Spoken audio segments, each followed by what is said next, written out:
मेरे काफ़ी सारे दोस्तों का ये सवाल होता है कि ग्रुप डी में हम लोग ज्वाइन करने के बाद कितने टाइप से प्रमोशन हम लोग ले सकते हैं। यानी कि टाइप्स ऑफ प्रमोशन क्या होती है, टाइप्स ऑफ अपॉर्चुनिटी क्या होती है हम लोग की प्रमोट करने के, एक पद से दूसरे पद पर जाने के, हम लोग किस तरह अपने क्वालिफिकेशन का यूज़ करके हम लोग अपने पद से उठकर ऊंचे पद पर जा सकते हैं। यानी कि ग्रुप डी से हम लोग ग्रुप सी में जा सकते हैं और ग्रुप सी से हम लोग ग्रुप बी में कैसे जा सकते हैं। ग्रुप बी जो कि एक ऑफिसर कैडर का पोस्ट होता है, एक ऑफिसर लेवल का पोस्ट होता है, हम लोग किस तरह से प्रमोशन कर सकते हैं। ठीक है, तो इसके बारे में हम लोग डिटेल में जानेंगे इस वीडियो में।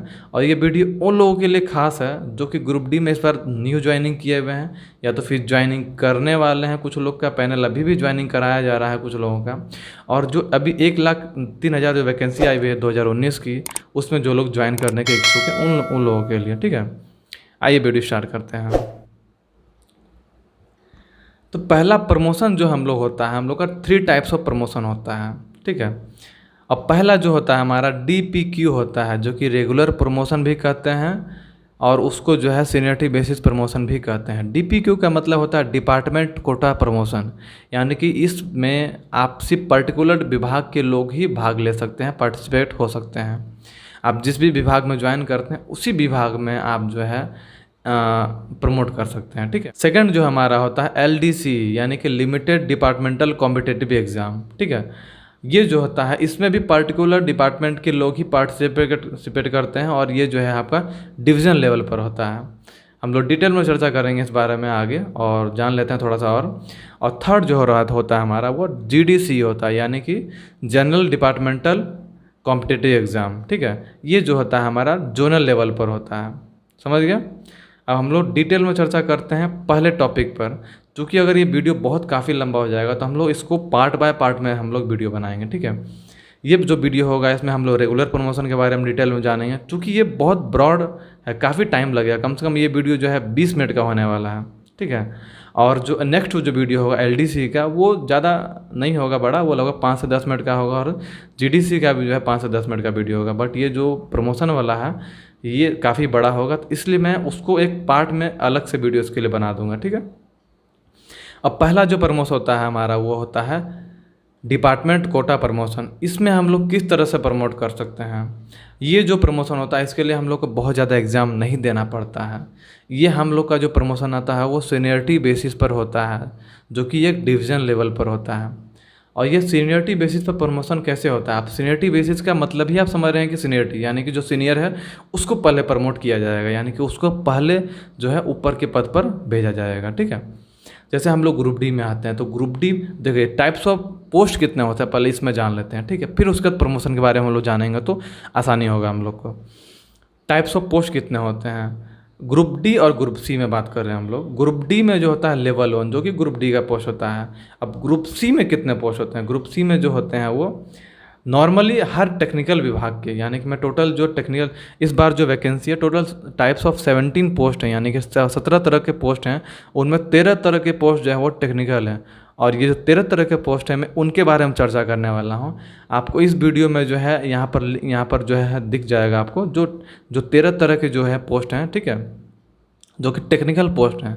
जैसे मेरा पोस्ट है, मेरा भी जो है पोस्ट अभी टेक्निकल पोस्ट है, हम लोग का डिपार्टमेंट जो है टेक्निकल है। ठीक है, तो इसमें जो होता है ग्रुप डी हो गया असिस्टेंट जिसको कहते हैं, उसके बाद आते हैं टेक्नीशियन। टेक्नीशियन जो है 3 टाइप्स ऑफ यानी 3 टाइप्स ऑफ टेक्नीशियन होते हैं। पहला होता है जो कि टेक्नीशियन 3 होता है, जो कि नॉर्मल जो आप लोग वैकेंसी से आते हैं ना ALP टेक्नीशियन वाली वैकेंसी से, उस टेक्नीशियन को टेक्नीशियन 3 कहा जाता है। ठीक है, उसको ग्रेड 3 भी कहा जाता है, टेक्नीशियन ग्रेड 3 यानी कि टेक्नीशियन 3 भी कहा जाता है। अब उसके ऊपर जो होता है टेक्नीशियन 2 होता है, उसके ऊपर जो होता है टेक्नीशियन 1 होता है। ये टेक्नीशियन 1 और टेक्नीशियन 2 ये दोनों किसी भी ओपन लाइन वैकेंसी भर्ती नहीं होते हैं, सिर्फ और सिर्फ ये प्रमोशन के द्वारा बनते हैं। ठीक है, वो भी सिर्फ और सिर्फ डिपार्टमेंट कोटा प्रमोशन के द्वारा, ना कि LDC के द्वारा।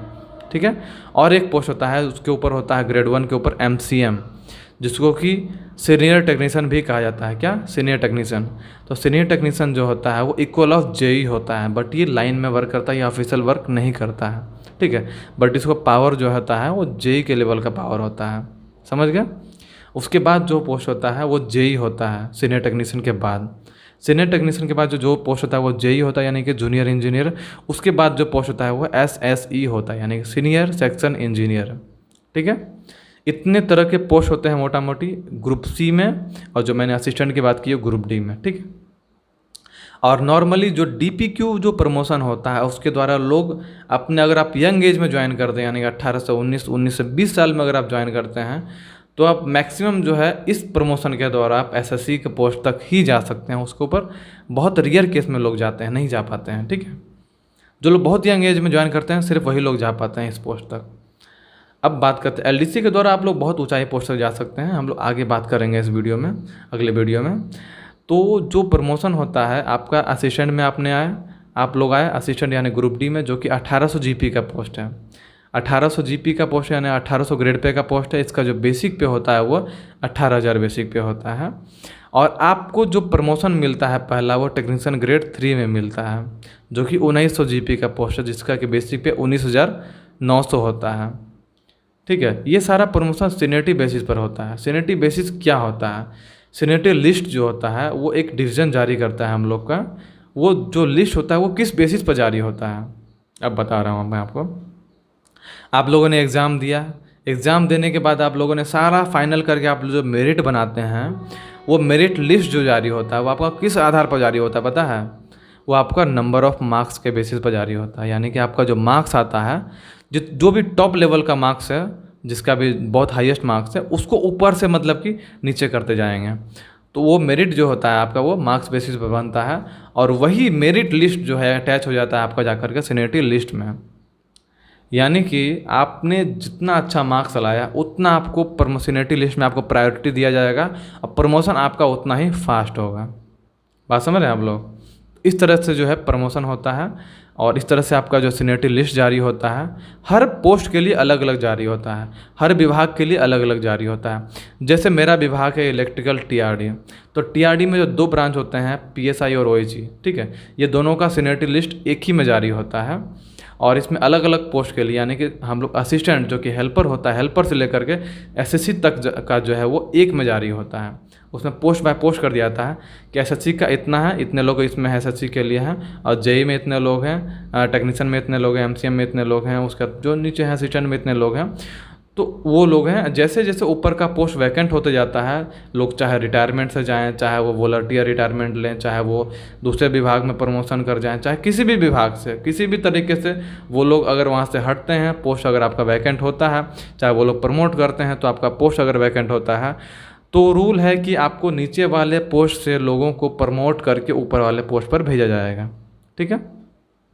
सपोज दैट आपका SSC का पोस्ट खाली हुआ तो JEE को SSC बनाया जाएगा। अगर आपका JEE का पोस्ट खाली होता है तो आपके जो MCM होते हैं यानी कि जो सीनियर टेक्नीशियन होते हैं उनको जो JEE बनाया जाएगा। अगर आपका जो है MCM यानी कि सीनियर टेक्नीशियन का अगर पोस्ट खाली होता है तो आपको जो है ग्रेड 1 से जो है प्रमोट करके एज ए MCM बनाया जाएगा, ठीक। इस तरह से होता है। तो ग्रेड 1 ग्रेड 2 से आएंगे, ग्रेड 2 ग्रेड 3 से आएंगे, और ग्रेड 3 में जो है असिस्टेंट यानी ग्रुप डी के स्टाफ आएंगे ग्रेड 3 में, जो कि टेक्नीशियन है, ठीक है। तो इस तरीके से प्रमोशन होता है। और ये जो आप लोग समझ गए कि जो आपका जो प्रमोशन होता है, आप जितना मार्क्स लाएंगे मेरिट में आपका नंबर उतना हाई होगा, वैसे ही आपका सीनियरिटी लिस्ट में नंबर उतना हाई होगा, आपका रैंक उतना हाई होगा, तो आपको प्रमोशन भी उतना ही फास्ट दिया जाएगा। और ये जो प्रमोशन होता है ना, इसके लिए आपको बहुत ज़्यादा एग्ज़ाम नहीं देना पड़ता है, ये इसका बहुत बड़ा बेनिफिट है।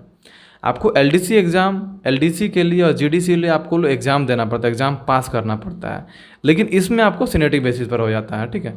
सीनियरिटी बेसिस पर इसमें आपको किसी भी पोस्ट के लिए प्रमोशन करने के लिए क्या चाहिए, मतलब क्या होता है, तो इसमें 2 चीज़ होता है। एक पहला होता है ट्रेड टेस्ट होता है, और दूसरा होता है वाइवा होता है।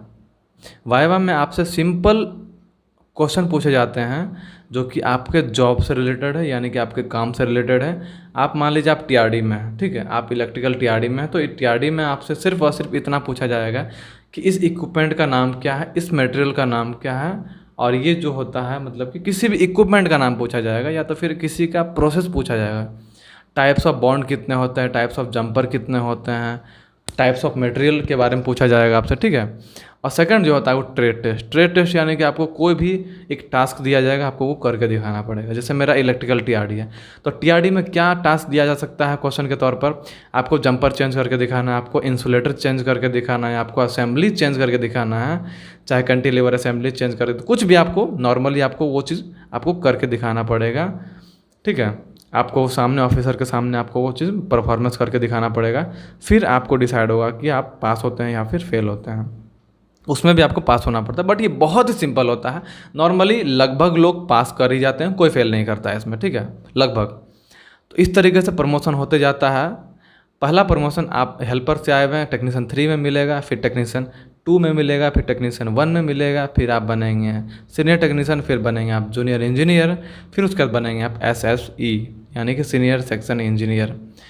नॉर्मली आप लोग इस तरीके से यहाँ तक पोस्ट पर आ सकते हैं। और इसमें नॉर्मली जो प्रमोशन का पीरियड होता है, यानी कि आप जो कितने साल में एक पोस्ट से दूसरे पोस्ट पर प्रमोट हो सकते हैं, तो नॉर्मली 2 साल का होता है, ठीक है।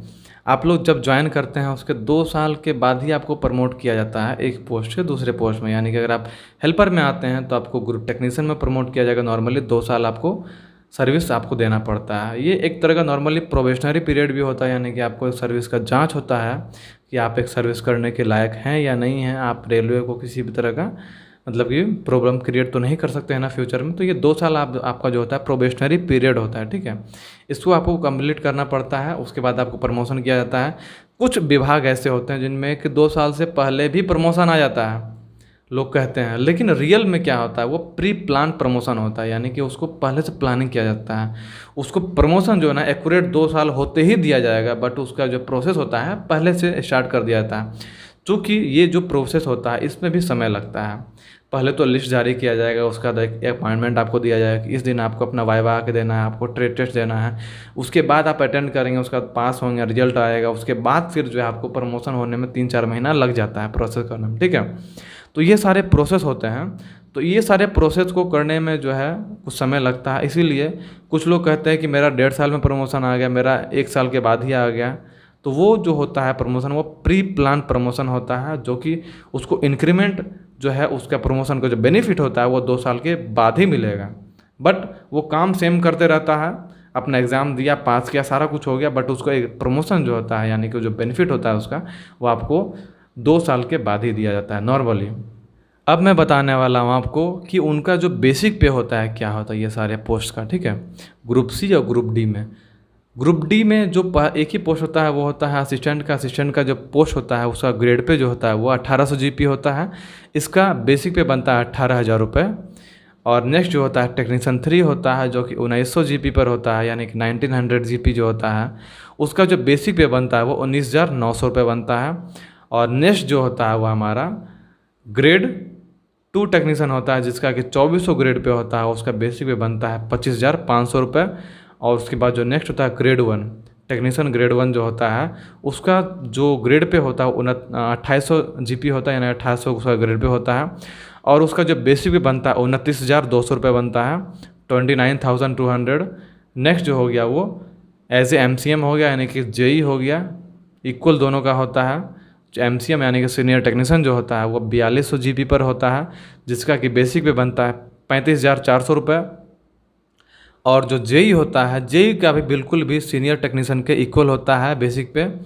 JE का होता है जूनियर इंजीनियर का, ग्रेड पे 4200 होता है, और उसका जो बेसिक पे बनता है वो 35,400 बनता है, 35,400 रुपये बनता है। और जो उसके ऊपर जो नेक्स्ट होता है वो SSC होता है। SSC टॉप होता है ग्रुप सी में, जिसको क्या कहते हैं सीनियर सेक्शन इंजीनियर। उसका जो ग्रेड पे होता है वो 4600 ग्रेड पे होता है, यानी कि 4600 ग्रेड पे होता है। और उसका जो बेसिक पे बनता है उसका 44,900 रुपये उसका बेसिक पे बनता है, ठीक है। तो आप लोग इतना तरह का प्रमोशन पा सकते हैं। बहुत रेयर केस होता है जो कि लोग इससे ऊपर जा पाते हैं। नॉर्मली रिटायर होते होते लोग SSC तक ही पहुंच पाते हैं, या तो इससे लोअर पोस्ट पर ही रिटायर हो जाते हैं डिपार्टमेंट कोटा प्रमोशन के द्वारा, ठीक है। और लास्ट जो सवाल है कि क्या क्वालिफिकेशन चाहिए होता है इस प्रमोशन के लिए, यानी कि डिपार्टमेंट कोटा प्रमोशन के लिए। तो इसमें आपको सिर्फ और सिर्फ 10th पास चाहिए। अगर आप चाहते हैं 10th मिनिमम इसका क्वालिफिकेशन होता है। आप 10th के ऊपर अगर आपको टेक्निकल डिग्री किए हुए हैं तो और भी बेहतर है, लेकिन अगर आप सिर्फ 10th पास हैं तो आप एसएससी के पोस्ट तक रेगुलर बेसिस पर प्रमोशन लेकर के जा सकते हैं। ठीक है, अंडरस्टैंड। तो आई होप कि आपका सारा कन्फ्यूजन क्लियर हो गया होगा। किसी तरह का अगर आपको क्वेश्चन है तो आप कमेंट में मेंशन कर सकते हैं। अगर आपको वीडियो पसंद आता है तो लाइक करिए, अगर आपको नहीं पसंद आता है तो उसको डिसलाइक करिए। अब हम लोग नेक्स्ट वीडियो में जो बात करेंगे वो LDCE के बारे में बात करेंगे, यानी कि हम लोग इसमें किस तरह का प्रमोशन कर सकते हैं। फिर हमारा जो पार्ट 2 आएगा, पार्ट 3 आएगा, उसमें GDC के बारे में हम लोग बात करेंगे, किस तरीके से हम लोग प्रमोशन पा सकते हैं। Thanks for watching.